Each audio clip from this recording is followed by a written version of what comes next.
আসসালামু আলাইকুম বন্ধুরা, সবাইকে ঈদ মোবারক। সবাই কেমন আছেন? আশা করি সবাই ভালো আছেন। তো দেখতেই পাচ্ছেন আমি আর আমার মেয়ে বৃষ্টিতে ফেসে গেছি।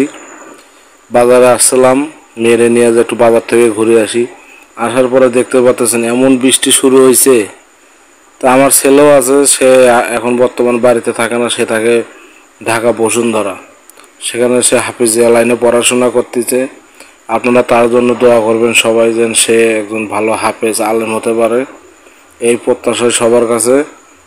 তো যাই হোক, আমরা আসার পরে থাকি এই বৃষ্টিটা শুরু হয়েছে, কিন্তু আমরা কিছুতেই বাড়ি যেতে পারতেছি না। প্রায় 1 থেকে 1.5 ঘন্টা হয়ে গেছে, বৃষ্টি থামার কোনো নামগন্ধই নাই। দেখেন যে ওখানে কিছু পোলাপান বসে বসে গল্প করতেছে, তারপর হচ্ছে যে এই পাশেও কিছু লোকজন আছে, তারাও গল্প করতেছে বসে বসে। তো ওখানে একটা গাড়ি দেখতে পাচ্ছেন, বৃষ্টির কারণে তারা আটকে গেছে। তাহলে বোঝেন তাহলে কী পরিমাণ বৃষ্টি হতেছে। অনেকেই গ্রামে আসছে ঢাকা থেকে, ওরাও মনে করেন যে বৃষ্টির কারণে বাড়িতে যেতে পারতেছে না, এখানে আটকা পড়ে আছে। গাড়িও পাচ্ছে না যে গাড়ি চড়ে যাবে বা কি আসার বিষয়, গাড়িও পাচ্ছে না। বৃষ্টির ভিতরে গাড়ি অটোওয়ালা মামাকে দাম বাড়িয়ে যায়। যদি বলি মামা ভাড়াও 10 টাকা বাড়া দেবো, তারপরেও যাবেন না তারা। তাদের ইনকাম ভালো হয় বৃষ্টির দিন আসলে।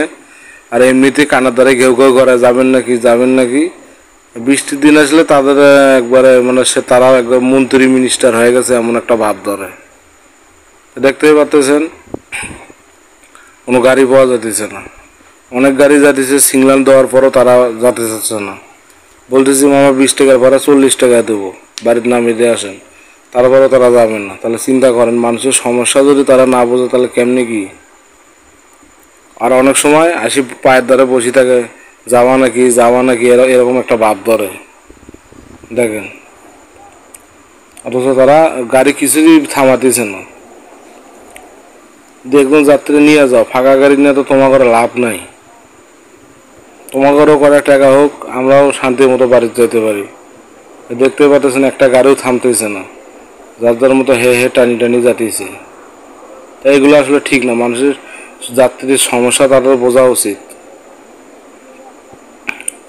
দেখেন এই যে এখন একটা গেল, সিগন্যাল দেওয়ার পরও থামে নাই, সে চলে যেতেছে। তো কি আর করার, কিছু করার নাই। এখন বৃষ্টির মধ্যে বসে থাকা লাগবে। তো বৃষ্টিটা কিছুটা কমছে, দেখতে পাচ্ছেন। আর একটু কমলে বাড়ির দিকে আমরা রওনা দেব। কিন্তু এইভাবেই চলতেছে, একবার কমে একবার বাড়ে, একবার কমতেছে একবার বাড়তেছে। তো এইভাবে অনেক প্রায় 1.5 ঘন্টার উপরে হয়ে গেছে আমরা এখানেই বসে আছি। তো বাড়ির যাইতে ধরি আবার বৃষ্টি, এই দেখেন আবার বাড়ি গেছে। তাহলে কেমনে বাড়ি যাবো বলেন? এই যে আবার বৃষ্টি বাড়ি গেছে, কোনো অটোওয়ালা ভাইও নিতে আসে না।